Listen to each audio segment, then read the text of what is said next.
नमस्कार, अपनी कहानी स्ट्रगल टू सक्सेस में आपका स्वागत है।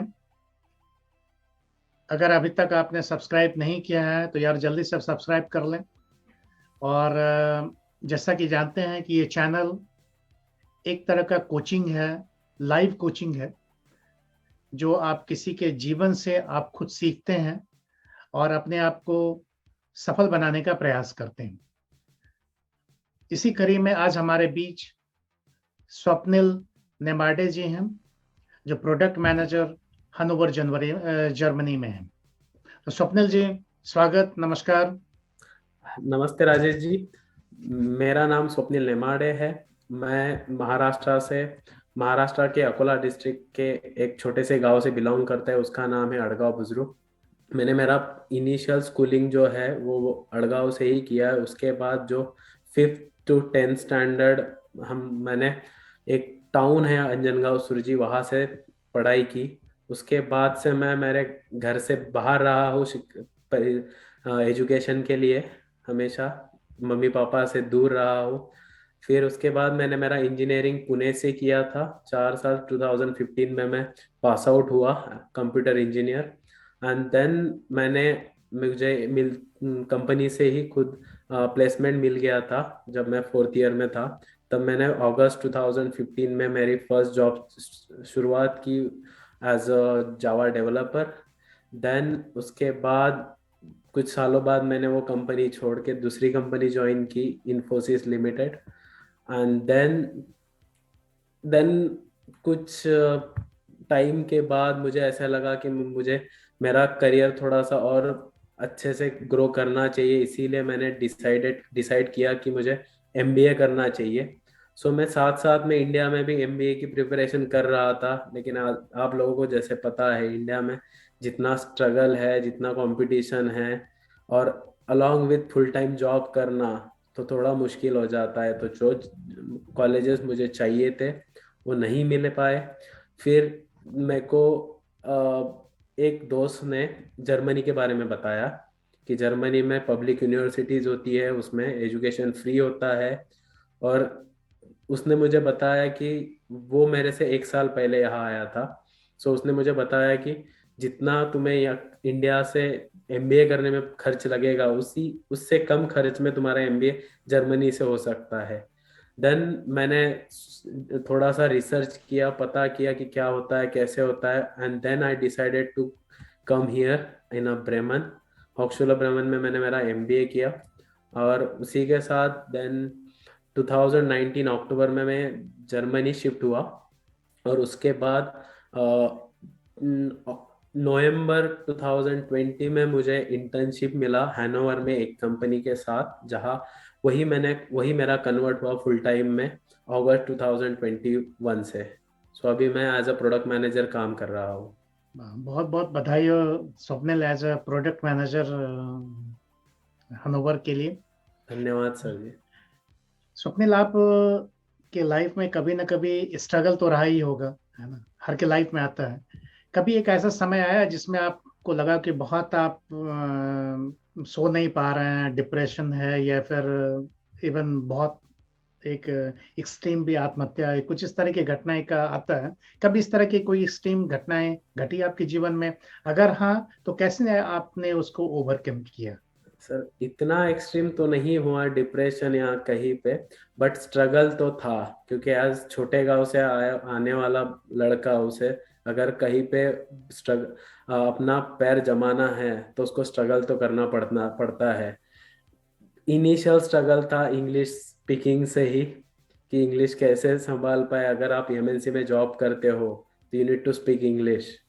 सो वहां से लेके, क्योंकि हम लोगों को पता है गांव का एजुकेशन, हम लोगों का मेरा स्कूलिंग जो हुआ वो जेडपी स्कूल से, जिला परिषद स्कूल से हुआ था। सो वहां पे इंग्लिश की क्या सिचुएशन है, वहां से लेके यहाँ तक के जो भी मेरा ये था, पार्ट था मेरे लाइफ का, ये स्ट्रगल ही कह सकता हूँ मैं। बट ऐसा नहीं था, कभी क्विट नहीं किया और कभी ऐसे ख्याल नहीं का आए। क्योंकि माता पिता का हमेशा सपोर्ट था। और माता पिता हमेशा कहते थे हाँ कोई प्रॉब्लम नहीं, अगर एक अपयश आ गया है तो कोई दिक्कत नहीं, फिर से ट्राई करो, कोई ना कोई हो ही जाएगा। जो बोलते हैं ना, जो भी होता है वो अच्छे के लिए होता है। मेरे पापा का एक हमेशा का एक डायलॉग है ये वाला, जो मुझे तब तक नहीं समझ में आता था जब मेरे पास कुछ नहीं था, या जब तक मैं स्ट्रगल कर रहा था, लेकिन वो हमेशा बोलते रहते थे, तू तेरा कर्म करते जा, फल की प्रतीक्षा मत कर, जो भी होगा वो अच्छा ही होगा तेरे साथ। देन मैंने एमबीए के लिए भी इंडिया में बहुत स्ट्रगल किया था। एटलीस्ट 3 साल कंटिन्यूअसली मैं प्रिपेयर जॉब के साथ प्रिपेयर कर रहा था, और ऐसे भी नहीं था, कुछ पॉइंटर्स की वजह से मेरे को एडमिशन नहीं हो रहा था मेरा वहाँ पे अच्छे कॉलेजेस में इंडिया के। और चाहिए था तो अच्छा ही था, उसी मैं कुछ ये करना ही नहीं था मेरे को। सो उसी वक्त पापा हमेशा कहते थे कि जो भी होगा वो अच्छा होगा। तब तक वो ऐसा लगता था कि सिर्फ डायलॉग कर रहे हैं, डायलॉग दे रहे हैं। लेकिन जब मेरा यूनिवर्सिटी ऑफ जब मेरा जर्मनी के लिए हो गया, देन आई थॉट चलो कुछ अच्छा होना था, क्योंकि मैंने आज तक के कभी सोचा ही नहीं था, एक गांव से आया हुआ बंदा कभी सोच ही नहीं सकता फॉरेन में कभी एमबीए करे या मास्टर्स करे, क्योंकि उसकी फीस, उसके बाद ये सब चीजें। सो ये सारी चीजों के बाद मेरे को समझ में आया, जो पापा कहते थे हमेशा, पापा मम्मी वो दोनों कहते थे कि जो होता है वो अच्छे के लिए होता है। जो स्ट्रगल था तीन तीन साढ़े तीन साल का मेरा एमबीए करने के लिए इंडिया में, वो वहाँ नहीं हुआ, लेकिन यहाँ आने के बाद I would definitely say that कि जो था, जो डिसीजन मैंने लिया वो बेस्ट था आज तक का। बहुत बहुत बधाई कि आपको अपने डिसीजन पे और अपने पापा के डिसीजन पे, पापा के सेइंग पे आपको विश्वास हुआ। आपने बताया था कि आपने कोविड में भी काम किया है यहाँ पे एज ए स्टूडेंट रहते हुए भी, है ना? तो कुछ ऐसी घटनाएं कुछ बताएंगे कि उसमें कैसे क्या किया आपने, और कुछ बताएं उस कोविड के बारे में भी। सर कोविड का टाइम सबके लिए बुरा था, और स्पेशली जब तब मैं स्टूडेंट था और मुझे वो अपॉर्चुनिटी मिला आप लोगों के जैसे लोगों के वजह से, काउंसलर जनरल सर के वजह से, कि ये कोविड के इसमें किसी स्टूडेंट को हेल्प करने की एक अपॉर्चुनिटी मिली। और उसमें सच में सर स्टूडेंट्स बहुत बुरे कंडीशंस में थे, क्योंकि तब ना किसी को कोई आइडिया था कि ये कोविड इतना बुरा होगा। सडनली स्टूडेंट्स के जॉब चले गए। उन स्टूडेंट का ठीक था जिनके पास ब्लॉक अकाउंट थे, लेकिन जिन लोगों का जॉब के भरोसे वो लोग सरवाइव कर रहे थे, उनके जॉब सडनली चले गए, जिनके पास ना सेविंग्स थी ना कुछ थी। सो मैंने ऐसे ऐसे केसेस देखे हैं, मैंने ऐसे ऐसे लोगों से बात किया है, स्टूडेंट से बात किया है, जिनको हम लोगों ने बाद में हेल्प भी किया था, कि जिनके पास खाना खरीदने के लिए पैसे नहीं थे, ग्रोसरीज के लिए पैसे नहीं थे, इंश्योरेंस पे करने के लिए पैसे नहीं थे, just because of consulate general sir और हैम्बर्ग और आप जैसे लोगों की वजह से हम लोग उनको हेल्प कर पाए। लेकिन सिचुएशन जो था वो बहुत बुरा था, और हम लोगों ने ट्राई किया जितना हो सका उतना लोगों को हेल्प करे।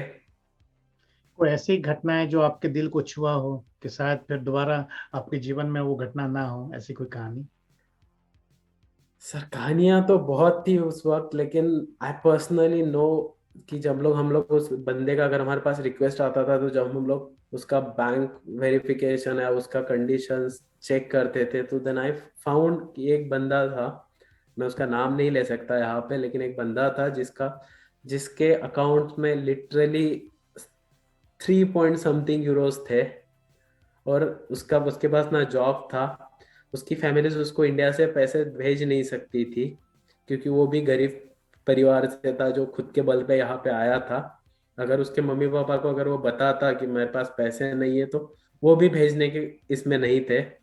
उसके पास इंश्योरेंस के पैसे नहीं थे, और ही वॉज डूइंग गुड जब तक कि कोविड नहीं था। वो अपना अपना संभाल रहा था, खुद जॉब करता था, पार्ट टाइम जॉब करके करता था। लेकिन अचानक से कोविड की वजह से सब बंद हो जाने के बाद उसका जॉब चला गया, और he was really in a dire condition.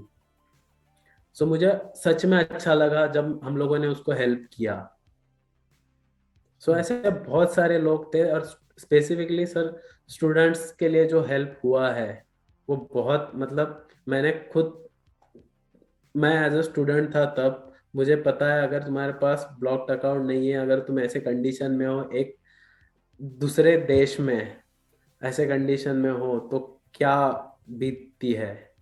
सो इस उस टाइम में, उस बुरे टाइम में जो इंडियन कम्युनिटी यहाँ पे है उन लोगों ने सच में बहुत हेल्प किया। एक अपने पूरी यात्रा को 2 या 3 शब्द में कहना चाहेंगे? सर, प्रयत्न करते रहना चाहिए। Don't quit, try pushing yourself. Success मिलेगा, थोड़ा सा लेट मिलेगा लेकिन मिलेगा। Don't quit, try, keep trying. Don't quit, try yourself. चलिए, बहुत बहुत धन्यवाद स्वप्निल, कि आपने बिल्कुल सही कहा कि क्विट मत करिए, ट्राई करते रहिए, कोशिश करते रहिए और सफलता जरूर मिलेगी। Yes sir, keep trying, don't quit. आपको सक्सेस मिलेगा, आज नहीं कल तो मिलेगा ही मिलेगा। बहुत बहुत धन्यवाद स्वप्निल नेमाटे जी, और आप सबों का भी बहुत बहुत धन्यवाद कि आपने सुना। फिर से, अगर आपको सीखना है किसी के जीवन से, तो आप जरूर इसको सब्सक्राइब करें और लाइक भी करें, शेयर भी करें। धन्यवाद, नमस्कार। धन्यवाद राजेश जी, नमस्कार, धन्यवाद। नमस्कार।